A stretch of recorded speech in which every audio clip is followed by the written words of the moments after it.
আসসালামু আলাইকুম। আজকে সর্বশেষ সংবাদ জানাবো আমি নুসরাত। প্রথমেই জানিয়ে দেব সংবাদ শিরোনাম।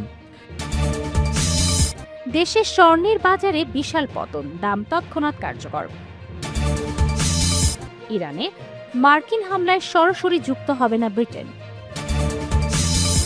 সর্বশেষ জানাবো বিয়ের আগেই শারীরিক সম্পর্ক, যুগলকে ১৪০ বার বেত্রাঘাত। শিরোনাম শুনলেন, এবারে বিস্তারিত। দেশে স্বর্ণের বাজারে বিশাল পতন, দাম তৎক্ষণাৎ কার্যকর। টানা ৫ দফা দাম বাড়ার পর দেশের বাজারে স্বর্ণের দাম কমানোর ঘোষণা দিয়েছে বাংলাদেশ জুয়েলার্স সমিতি বাজুস। প্রতি ভরিতে সর্বোচ্চ ১৪,৬০০ টাকা পর্যন্ত দাম কমানো হয়েছে। এতে ভালো মানের স্বর্ণের দাম নেমে এসেছে ২,৭১,০০০ টাকায়। বাজুস জানায়, নতুন এই দাম শুক্রবার সকাল ১০টা ৪৫ থেকে কার্যকর হয়েছে। এর আগে বৃহস্পতিবার দেশের বাজারে ভালো মানের স্বর্ণের দাম বেড়ে ২,৮৬,০০০ টাকায় ওঠে, যা ছিল দেশের ইতিহাসে সর্বোচ্চ। সংগঠনটির বিজ্ঞপ্তিতে বলা হয়েছে, তেজাবি অর্থাৎ পিওর গোল্ড স্বর্ণের দাম কমে যাওয়ায় স্থানীয় বাজারেও এর প্রভাব পড়েছে।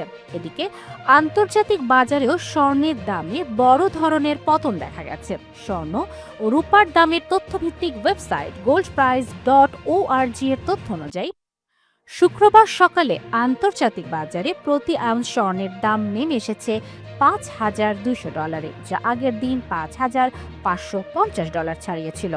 নতুন মূল্য তালিকা অনুযায়ী দেশের বাজারে ২২ ক্যারেটের এক ভরি স্বর্ণের দাম নির্ধারণ করা হয়েছে $২,৭১,৩৬৩ টাকা, ২১ ক্যারেটের প্রতি ভরি $২,৫৯,০০০ টাকা, ১৮ ক্যারেটের প্রতি ভরি $২,২২,০২৪ টাকা এবং সনাতন পদ্ধতির প্রতি ভরি স্বর্ণের দাম ধরা হয়েছে $১,৮২,৮৩৩ টাকা। ইরানে মার্কিন হামলায় সরাসরি যুক্ত হবে না ব্রিটেন। ইরানের উপর মার্কিন যুক্তরাষ্ট্রের সম্ভাব্য কোনো সরাসরি হামলায় ব্রিটেন অংশগ্রহণ করার সম্ভাবনা খুবই কম। তবে তেহরান যদি পাল্টা আঘাত হানে, সেক্ষেত্রে মধ্যপ্রাচ্যের মিত্র দেশগুলোতে সুরক্ষা দিতে প্রস্তুত রয়েছে লন্ডন। শুক্রবার ৩০ জানুয়ারি গার্ডিয়ানের এক প্রতিবেদনে তথ্য জানানো হয়েছে। গত সপ্তাহে কাতারে ব্রিটিশ বিমান বাহিনী RAF একঝাঁক টাইফুন যুদ্ধ বিমান মোতায়েন করা হয়েছে, যা তেহরানের যে কোনো পাল্টা আক্রমণ প্রতিহত করার সংকেত হিসেবে দেখা হচ্ছে। ব্রিটিশ প্রতিরক্ষা সূত্রের মতে, ইরানের উপর মার্কিনীদের প্রথম আঘাত বা ফার্স্ট স্ট্রাইক ব্রিটেনের আন্তর্জাতিক আইনের সংজ্ঞার সঙ্গে সামঞ্জস্যপূর্ণ নয়। তবে কাতার ও অন্যান্য আঞ্চলিক মিত্ররা যদি আত্মরক্ষার তাগিদে সাহায্যের আবেদন করে, তবে ব্রিটিশ বাহিনী সেখানে যুক্ত হতে পারে। সম্প্রতি লিঙ্কনশায়ার থেকে RAF এর ১২ নম্বর স্কোয়াড্রন কাতারে তাদের ঘাঁটিতে স্থানান্তরিত হয়েছে। এই পদক্ষেপে কাতারের অনুরোধ কাজ করেছে বলে ব্রিটিশ সূত্রগুলো নিশ্চিত করেছে। মূলত ড্রোন এবং ক্ষেপণাস্ত্রের সম্ভাব্য পাল্টাপাল্টি হামলা থেকে কাতারকে সুরক্ষা দেওয়াই এই মোতায়েনের প্রধান উদ্দেশ্য। বিয়ের আগেই শারীরিক সম্পর্ক, যুগলকে ১৪০ বার বেত্রাঘাত। বিয়ের আগে শারীরিক সম্পর্ক ও মদ পানের কারণে ইন্দোনেশিয়ায় এক যুগলকে ১৪০ বার বেত্রাঘাত করা হয়েছে। শুক্রবার ৩০ জানুয়ারি বিবিসির অনলাইন প্রতিবেদনে এই তথ্য জানানো হয়েছে। বিবিসি বলছে, ২১ বছর বয়সী ওই তরুণীকে ৩ জন নারী অফিসার বেত দিয়ে আঘাত করেন। সেই সময় কাঁদতে কাঁদতে ওই তরুণী অজ্ঞান হয়ে যান।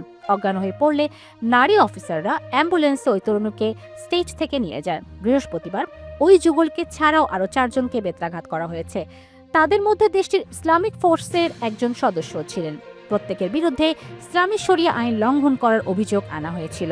দেশটির আচে প্রদেশে শরিয়া আইন ভঙ্গ করলে বেত্রাঘাত একটি নিয়মিত শাস্তি। প্রদেশটিতে কেউ বিয়ের আগে শারীরিক সম্পর্ক করলে ১০০ বেত্রাঘাত শাস্তি পাবেন। এছাড়া মদ পান করলে অভিযুক্তকে ৪০ বার বেত্রাঘাত করা হয়। বিবিসি জানিয়েছে, গতকাল দেশটির ইসলামিক ফোর্সের একজন সদস্যকে ২৩ বার বেত্রাঘাত করা হয়। প্রাইভেট জায়গায় নারী পার্টনারদের সঙ্গে অন্তরঙ্গ সময় কাটানোর জন্য তাকে এই শাস্তি দেয়া হয়। আচের ইসলাম ফোর্সের প্রধান মোহাম্মদ রিজাল বিবিসিকে বলেছেন, বাহিনীর ওই সদস্যকে তার পার্টনাররা বাড়িতে ধরা হয়। আচের ইসলামিক ফোর্সের প্রধান মোহাম্মদ রিজাল বিবিসিকে বলেছেন, বাহিনীর ওই সদস্যকে তার পার্টনারের বাড়িতে ধরা হয়েছে। ওই সদস্যকে বরখাস্ত করা হবে বলে জানান তিনি।